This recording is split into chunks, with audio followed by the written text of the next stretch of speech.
चलिए बात कर लेते हैं छत्तीसगढ़ के नारायणपुर की, जहां पर खड़का गांव इस बार ही नक्सल छवि के पीछे छूटते हुए आस्था, परंपरा और संस्कृति का एक केंद्र बन चुका है। 7 वर्षों से ही एक बार फिर से होने वाला मरका पुंडम काकसाड़ उत्सव भव्य रूप से ही संपन्न हुआ है। इस आयोजन में आदिवासी समाज की पारंपरिक संस्कृति, नृत्य और संगीत आस्था की अनूठ छटा देखने को मिलती है। हजारों की संख्या में ग्रामीण और श्रद्धालुओं ने भाग लिया है, अपनी रीति रिवाज और सांस्कृतिक धरोहर का उत्सव मनाया है।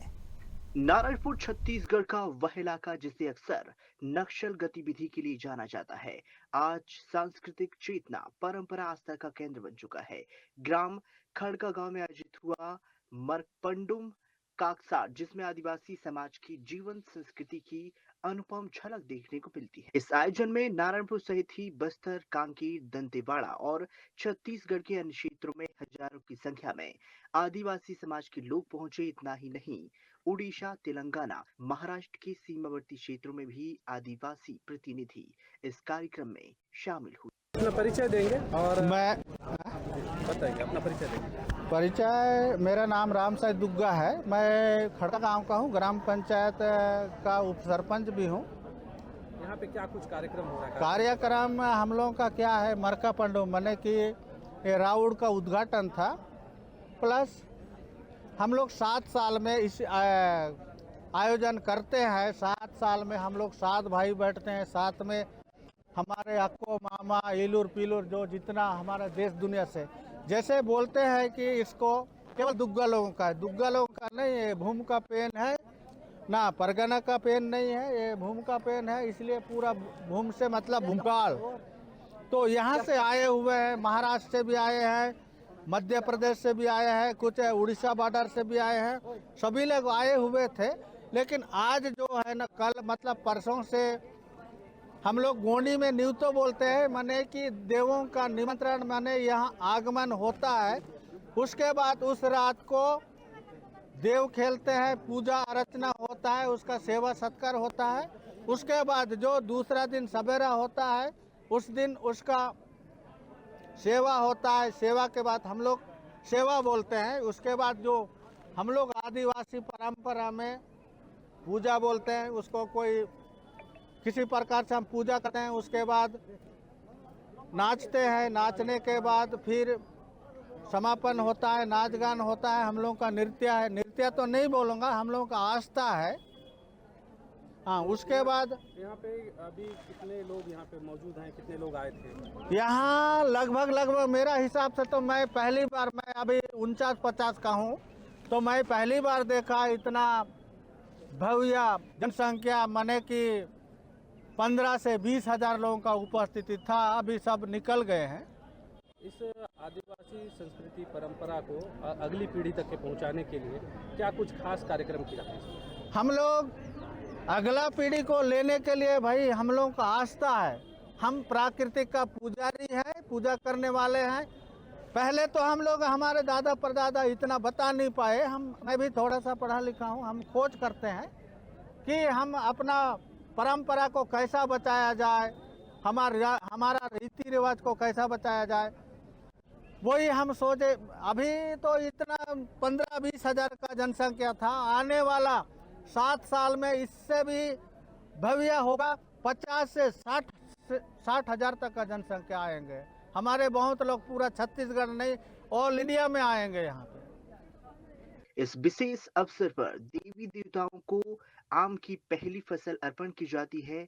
मान्यता है कि जब तक देवताओं को आम नहीं चढ़ाया जाता, तब तक आम को भोज्य रूप में नहीं लिया जाता। यही परंपरा इस कार्यक्रम को और भी ज्यादा पवित्र और महत्वपूर्ण बनाती है। अपना परिचय देंगे। मेरा नाम दुग्गा संतलाल, मैं ग्राम नेलसोड़ का रहने वाला व्यक्ति हूं और साथ साथ में परगना मेरी सूर्यवही है।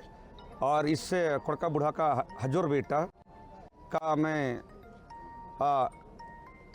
नाती हूँ। तो पे क्या कुछ कार्यक्रम हो रहा है? आप कितने दूर से आए हैं, उसके बारे में थोड़ा बताएं। आज तो मैं कहूँ कि आज जो मैं 50 किलोमीटर चलकर आया हूँ मैं यहाँ पे, क्योंकि अपनी आस्था और पुरखा है। इस पुरखा को नमन और सेवा जोहर करते हैं हम सब भाई मिलके, 7 भाई मिलके। तो इसीलिए हम आए हैं यहाँ पे।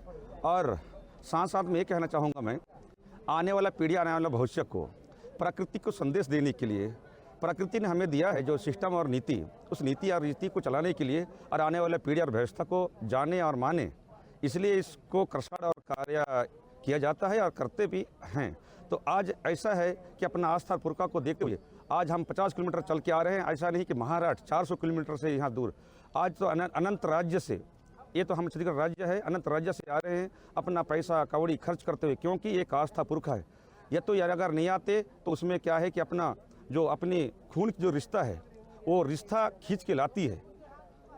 तो सात भाई का जिक्र हो रहा है, कौन कौन से सात भाई हैं? तो इसमें सात भाई का जिक्र कहूँगा तो दुग्गा, ध्रुवा, कल्लो, कोला, नुरुटी, बुई, और साथ साथ में कहूँ यहाँ पे गोटा भी है हमारे साथ, इसमें कौड़ो भी हमारे साथ में है, मुल्ले पुटोई भी हमारे साथ में हैं, और इतने भाई लोग हैं हम लोग यहाँ पे। लेकिन उनके वंशज उन लोग हैं, लेकिन हम सात भाई हैं। सात भाई का जिक्र होता है और सात भाई यही लोग हैं। सबसे इसमें बड़ा कहूँ तो दुग्गा सबसे बड़ा है इसमें, उसके बाद ध्रुवा है, उसके बाद कल्लो, कोला, नुरुटी, बुई, ऐसे करके कक्षाड़ का आयोजन जी अबूझमाड़ के क्षेत्र में हो रहा है, जी। तो आगे भी इस प्रकार की परंपरा चलती रहनी चाहिए। अब इसमें तो ये कहना चाहूँगा मैं कि ये आने वाला पीढ़ी के लिए संदेश, ये बार बार 7 साल में या तो 3 साल में, और साथ साथ में इस मरका पंडुम माने चैतराई, इसमें आमा जो खापा जाता है परिपक्व होते उसके बाद इसको परिपक्व को खापा जाता है, खापने के बाद इसको जोगाया जाता है। तो इस प्रकार के हम सातों भाई का कर्षण होता है वो होता है 7 साल में। पर ये जो आमा जोगावनी मरका पंडुम जो होती है, इस मरका पंडुम में सारे प्रति वर्ष होती है। तो इसमें हम सातों भाई आकर के आमा खापने का काम करते हैं। तो मैं ये संदेश देना चाहता हूँ आने वाली पीढ़ी को, आने वाले भविष्य को, कि आज हमारे बुरी सुमाड़ जो कहा जाता है वहाँ वैसरकुंडो और या वो बुरी सुमाड़िया जो रहता है वहाँ से हम उत्पत्ति हो चुके हैं और वहाँ से आकर के हम खड़का इधर आकर के बसे हैं। तो ये कर्षण तो अभी फिर 24 और 25 को अपना बुरुष में फिर होने वाला है, वहाँ पे हम जाएंगे और वहाँ पे करके आएंगे। मरका पांडुम कक्साड़ में पारंपरिक नृत्य मंदारी और तुड़पुड़ी नाचा की प्रस्तुति भी की गई है, जो कि आकर्षित का केंद्र रही। युवा महिलाओं पर बुजुर्ग ने सामान उत्साह देखने को मिला है। कार्यक्रम का एक अन्य अनोखा पहलू यह भी रहा कि जहां पर एक और पुरातन संस्कृति जीवंत रही, तो वहीं दूसरी ओर मोबाइल कैमरे और सोशल मीडिया पर इस संस्कृति को साझा करने के लिए होड़ देखने को मिली। कड़का गांव का यह एक मरका पुंडम कक्साड़ आने वाली पीढ़ियों के लिए एक प्रेरणा बनेगा। कैसे विरासत को सहेजकर उसे आधुनिकता के साथ संतुलित रूप में जीवंत रखना होगा। नारायणपुर की संस्कृति पहचान नई उड़ान भरने वाली है।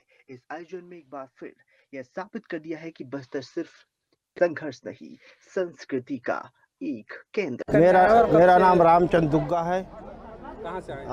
मैं धनौरा से आया हूँ। यहाँ पर क्या क्या करने आए हैं, क्या क्या लेके? हमारे यहाँ परंपरा से अभी जो गोंड, ये हमारा दुग्गा परिवार का 3 साल में एक बार यात्रा होता है, इसलिए मैं यहाँ आते हैं। कौन सा जगह है? यही कड़का। कब से मना रहे हैं जब? ये अब परंपरा से है, अभी से नहीं, परंपरा से। पहले 7 साल में यात्रा करते थे, अभी 3 साल में यात्रा कर रहे हैं। कौन सा देवता आप लेके आए हैं? हाँ, हमारा देवता इसको बोलते हैं डोकरा बोलते हैं, बूढ़ा के नाम से जाना जाता है। तो यहाँ पे क्या क्या कार्यक्रम होता है? इसमें क्या है, देवी देवता के यहाँ कर्षण होता है, मतलब खेलते हैं रात भर, और हर चीज़ के मतलब नाचने वाले नाचते हैं, है ना, ढोल भी बजाते हैं, और कई प्रकार के यहाँ मतलब चल रहा है, मांदरी से लेकर के सब चल रहा है। 3 साल में एक बार आयोजित होता है। कहाँ कहाँ से लोग यहाँ पे आते हैं? ये बहुत दूर दूर से है, और जितना भी दुग्गा परिवार के हैं ना, बाहर से, महाराष्ट्र से, या बहुत दूर दूर में हैं, और 3 साल में एक बार सब यहाँ इकट्ठा होके यहाँ यात्रा कर्षण कर रहे हैं।